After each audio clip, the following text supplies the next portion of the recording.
The Self-Improvement of Salvadore Ross was an improvement over director Don Siegel's previous episode. It featured Twilight Zone veterans starring in a story that was later adapted in another medium. Leah Maitland recently broke up with the troubled Salvadore Ross. After Ross fails to get back together with her in front of Maitland's father, he angrily punches her door and breaks his hand. At the hospital, he's kept overnight and shares a room with an older patient who has a cold. The man says he wishes they could switch ailments, since the cold could easily turn into pneumonia at his age. Indignant, Ross wishes for the same, and that night, their bargain seems to have come to pass. With his hand healed and ideas in mind, Salvadore tracks down a 72-year-old millionaire named Mr. Halpert. In exchange for $1 million and his penthouse apartment, Ross says he'll sell the old man 46 years of his own life. Halpert laughs him off, but accepts the deal as a joke. The next time we see Salvadore, he's the same age as Halpert and living in his apartment. Starting with the elevator operator, Albert, Ross starts purchasing years off younger men until he de-ages to his 26-year-old self seen earlier. Sal then returns to Leah in hopes of finally winning her over. The teleplay was penned by Jerry McNeely. For more information on how he became a part of Twilight Zone history, check out my review of A Kind of a Stopwatch. The long and short of it is, this is the second script he wrote for the show, but the first he was given credit for. I consider his follow-up effort quite superior.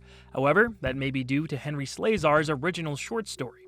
Slezar had another of his narratives adapted in the recently reviewed The Old Man in the Cave. I'd put both these adaptations on about the same level of quality. I read the full short story, first published in the May 1961 issue of the Magazine of Fantasy and Science Fiction. There are some differences in structure that make a little more sense, plus a few additional settings. One of them they actually shot for the episode but cut out, that being Sal's time at a bar where he exchanges his hair for all the money in the bald bartender's cash register. That would have been fun to see if they had a little more time to dedicate. On the whole, the Zone episode is a faithful translation of the original work, but it wouldn't be the last. In 1974, Henry Slezar adapted his own short story for an episode of CBS Radio Mystery Theater. It was titled A Bargain in Blood and ran for an extended 45 minutes. The radio program was a good example of what an hour-long installment could have looked like if the Zone had gotten a hold of this story in the season 4 days.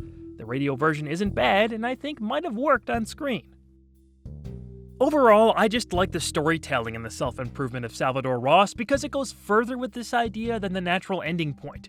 I think a more standard script would have built up to the moment of Sal trading his youth for cash and ended on the scene where he's convincing a young man to trade his years for some of the money Ross accumulated. That would have fit the haunting final hook some of these episodes are known for, but this one keeps going since the real motivation for Sal is to be with Leah. They just played around with the concept more, which made things a touch unpredictable. Don Gordon did an exceptional job of portraying Ross's change in age, demeanor, and attitude across the 25-minute duration. He got to go through a lot of different emotions and play the character from different angles, especially toward the end. We hadn't seen him in a Zone episode since Season 1's The Four of Us Are Dying, and that's too bad since he was a great fit for this kind of archetype. Gail Colby as Leah held up her end well in her scenes with Gordon. She excelled in explaining why she could never see a future with Sal, despite there being a strong romantic connection.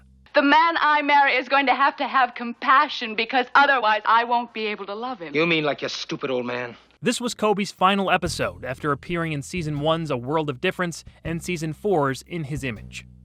The same goes for Vaughn Taylor, playing his fifth and final Zone character after hanging around since the seminal Time Enough at Last back in Season 1. His role here didn't call for anything too extraordinary, but he served his purpose admirably within the story. If I had to pick a favorite part of his, I'd still go with the wacky Teague from Season 3's Still Valley.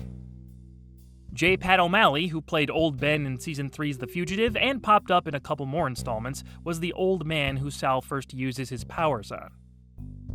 On a kind of obscure note, Rod's narrator appearance had him holding a pair of sunglasses instead of something like a cigarette, which he's of course more known for. How funny would it have been if the camera whipped to him and he was wearing those shades? Missed opportunity for the coolest man in show business to be even cooler.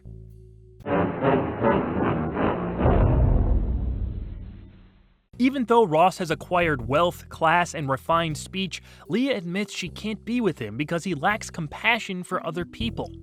Talking to the kind Mr. Maitland after accompanying Leah home, Sal is struck with an idea.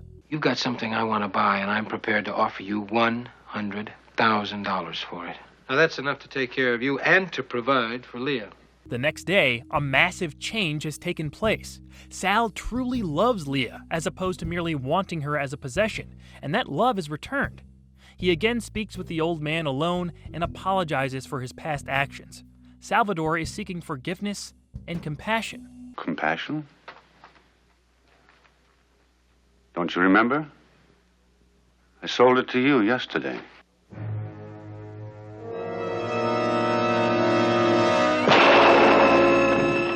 Ross dies at the hands of Mr. Maitland after Leah's father repeatedly warned him he wouldn't be marrying his daughter.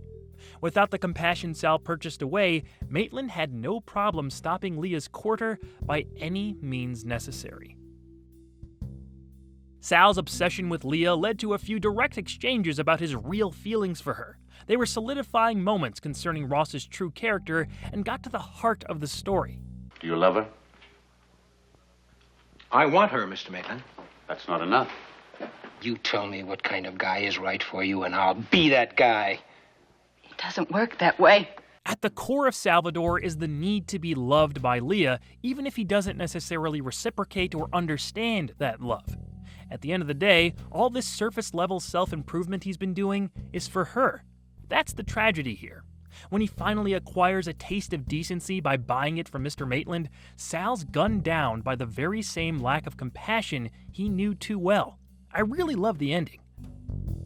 There aren't any glaring negatives that I saw, more a handful of little things, like why was Ross in the hospital overnight for a broken hand? In the short story, it's a badly broken leg, which has much more logic behind it. Also, Don Gordon was 37 years old when this episode debuted. I'm 26. Yeah, that's quite the stretch. The main issue I have is that Salvadore and Leah are pretty much engaged the day after Maitland sells his compassion to him.